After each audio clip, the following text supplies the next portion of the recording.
$0. The rescued desktop. The best PC you can get for $0 is probably the one somebody else was about to throw away. Every family has one. That ancient desktop sitting under a desk, collecting dust, running Windows 7, and somehow still turning on when you press the button. You know the one. Beige, scuffed, a strip of masking tape on the front with someone's handwriting on it. And in 2026, some of these machines are still surprisingly useful. Obviously, you're not going to turn a decade-old office PC into a gaming monster, but if all you need is a machine for browsing, schoolwork, documents, YouTube, or basic coding, the hardware might still be perfectly capable. The biggest problem is usually storage. An old mechanical hard drive can make even a functional computer feel completely broken. Windows takes forever to boot, and clicking an icon starts feeling like you've submitted a formal request. But swap that hard drive for a cheap SSD, and the entire machine can feel different. Suddenly, the computer boots in seconds. Programs actually open when you click them. And the machine you were about to throw away becomes a perfectly usable PC again. And if Windows is too demanding for the hardware, there's another option people tend to overlook: Linux. A lightweight Linux distribution can keep older hardware useful long after modern versions of Windows have moved on. And if you're watching this on your phone because you don't actually have a PC yet, that's exactly why this tier matters. You don't need to start with a $2,000 gaming build. Your first computer might literally be the one sitting in a relative's garage. $200, the survival build. This tier looks boring on purpose. An ex-office Dell, black plastic, no window, nothing glowing. Once you reach around $200, you can build a genuinely usable PC, but you'll have to get comfortable with buying used. At this budget, finding the right deal matters almost as much as the hardware. A good starting point is the Ryzen 3 3200G. It has 4 codes, 4 threads, and integrated Vega 8 graphics. No hyper-threading. Add 8 GB of DDR4, a basic AM4 motherboard, and a 240GB SSD, and you've got a solid starting point. The trick is searching for the parts individually. Searching for gaming PC under $200 is how you end up with a 12-year-old computer in a glowing case being advertised as a beast.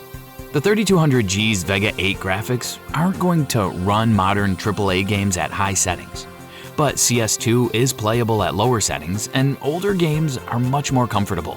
The good thing is that you can upgrade as you go. Add more RAM, get a larger SSD, and eventually install a used graphics card when the budget allows. For $200, you're not chasing amazing performance. You're getting a working PC that handles everyday tasks and some gaming. $400, the first real build. Around $400 is where PC building starts getting genuinely interesting. You can finally put together a machine that feels like a gaming PC rather than something you're trying to convince yourself is a gaming PC. The formula here is pretty simple. Buy the GPU used, but spend a little more on the parts you really don't want to gamble on, especially the power supply and storage. A Ryzen 5 5600 paired with something around an RX 6600 is a great target. The 5600 still has plenty of CPU performance for a budget build, while the RX 6600 is capable of very solid 1080p gaming without demanding a ridiculous power supply. At 1080p, games like Fortnite and CS2 are comfortably within its range, while something heavier like Elden Ring can run well with sensible settings. You're obviously not turning every slider to maximum and expecting a miracle, but this is enough hardware to actually enjoy modern games. The GPU is where buying used can save a serious amount of money. Graphics cards depreciate much faster than people expect, and a previous generation card can still have plenty of life left in it. Just check the seller, look for signs of abuse, and don't buy something that looks like it spent 3 years mining Bitcoin inside a toaster. You know the ones. Dust packed into the fins like insulation, thermal pads that have given up entirely, and a seller whose only photo is taken from across the room at an angle that hides the fan blades. If the listing says "worked fine when I pulled it," ask what it was pulled out of. This is also the price range that gets overlooked surprisingly often. A lot of budget PC videos jump from the $200 survival machine straight into $600 or $700 builds, leaving a pretty big gap in between. And for a lot of people, $400 is where the sensible build actually starts. It connects the cheap used PC market with the GPU and CPU tiers we've already talked about. $700, the budget build. Around $700 is where you can stop hunting for ancient hardware and start putting together a mostly new system. A Ryzen 5 7600 paired with an RTX 4060 is a sensible target here. The 7600 gives you 6 cores and 12 threads on AMD's AM5 platform, while the 4060 is more than capable of handling modern games at 1080p. There's one decision you'll run into immediately: DDR4 or DDR5. With this particular build, you're going DDR5 because the Ryzen 5 7600 uses the AM5 platform, which requires it. And this is where I'd be very careful with the $700 number. A build guide saying around $700 means very little. The goal should be to price the entire build, not just the exciting parts. For gaming, this setup is aimed mainly at 1080p Ultra, with 1440p Medium becoming a realistic option depending on the game. A Ryzen 5 7600 and RTX 4060 combination is comfortably capable of 60+ FPS across a large selection of games at 1440p Medium. And that makes this tier different from the $400 build. You're no longer relying on whatever bargain hardware happens to appear on eBay. You're buying current components, getting proper warranties, and building around a platform that you can upgrade later. Quick question: what's the most you've ever spent on a single PC part? Be honest, drop it in the comments. And if these tiers are actually helping you figure out where you land, hit the like button. It genuinely helps the channel. 1K, the Goldilocks Build. Around $1,000 is where the build starts feeling properly balanced. You can spend enough on the important parts without paying for hardware that mostly exists to make your benchmark numbers look impressive. A strong target is the Ryzen 5 9600X with an RTX 4070 Super, alongside 32GB of DDR5, a 1TB NVMe SSD, and a 650-watt gold power supply. The 9600X runs around $220, and a decent B650 board puts you near $370 for the CPU and board foundation. The 4070 Super launched at $599 and has never meaningfully gone below it. That GPU price matters because the graphics card is still where most of the gaming performance comes from. At this budget, moving from one GPU to another can make a much bigger difference than spending another $100 on a slightly faster CPU. With a 4070 Super, 1440p high to ultra becomes the sweet spot. The 32GB of DDR5 also makes sense here. Modern games are getting heavier, and 16 is starting to feel less generous than it used to. A 1TB NVMe gives you enough room for Windows and a respectable game library before you're immediately shopping for another drive. And then prices change. A build that cost $1,200 2 years ago can price out closer to $2,200 today with the exact same parts list. Memory and storage have been brutal. So when I say $1,000, I mean what you'd pay this week, not what a thumbnail said in 2024. If I were building for myself today with no other constraints, this is where I'd land. Not because I couldn't justify more, because I've watched too many people spend $2,000 to play the same 3 games. 2K, the Enthusiast Build. At around $2,000, you're getting into the enthusiast range, where the hardware is genuinely fast and the question starts becoming whether the extra money is actually doing anything you'll notice. A strong pairing here is the Ryzen 7 9800 X3D and RTX 4070 Ti Super. The 4070 Ti Super has 16GB of VRAM, and depending on the market and condition, a realistic price around the $650 to $750 range, rather than the bargain prices you might still see in old build videos. The 9800 X3D is where things get a little more interesting. AMD's 3D V-Cache basically gives the CPU a much larger pool of cache to keep game data close to the processor. You don't have to understand the architecture to appreciate the result. Games that depend heavily on the CPU can run faster, and in some cases have better frame time consistency. It's consistently ranked among the fastest gaming CPUs available. Pair that with the 4070 Ti Super and 1440p Ultra becomes an easy target.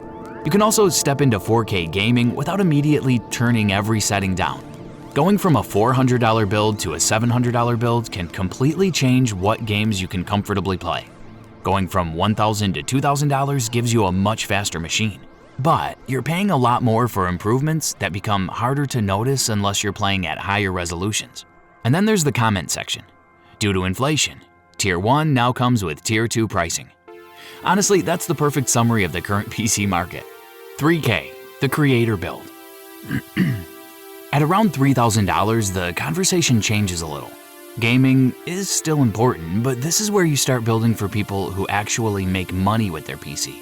A Ryzen 9 9900X or Core Ultra 9 285K paired with an RTX 4080 Super makes a lot more sense for this kind of machine. Both CPUs have the processing power for heavy multitasking, rendering, and editing, while the 4080 Super gives you plenty of GPU horsepower and 16 GB of VRAM.